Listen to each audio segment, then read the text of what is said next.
passes by without noticing them. While the man listens to them from behind the booth, David gets an idea. They should give the man their money and jewels, maybe that will get him to leave. In an envelope from the ATM, they put Emily's earrings, Corey's watch, and David's $500.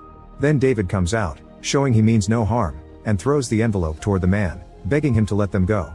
When the man picks up the envelope, David takes the chance and immediately runs to his car. As the mysterious man comes after him, David attempts to start the car, only to discover the wires have been cut. Next he picks up Emily's phone and dials 911, but at that moment the man strikes the window, dragging David out of the car. A struggle ensues between both men, causing David to accidentally drop the phone in the process.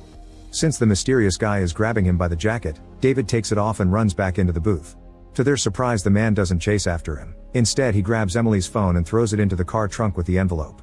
Next, Emily uses her lipstick to write help on the door while the guys finally make a hole in the wall, but the alarm still doesn't ring. Emily tries to use David's card on the ATM by putting the code backward, believing this is supposed to alert the police, but Corey points out it is an urban legend. Time starts to pass, and the trio soon begins to feel the freezing temperature. When they don't see the guy outside, Corey thinks of leaving, but Emily stops him. Then Corey begins wondering if this guy is David's client who wants revenge for all the money he lost with their company, and an argument ensues. Thankfully, the cold quickly makes them shut up and they decide to hold hands to warm them up. Suddenly, a car with a security guard sees Emily's message and drives over to investigate.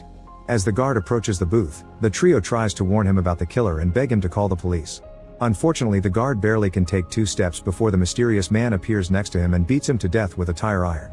Losing all hope, Emily sits in a corner of the booth in a clear, depressed mood, and Corey and David wonder if the cold is getting to her brain.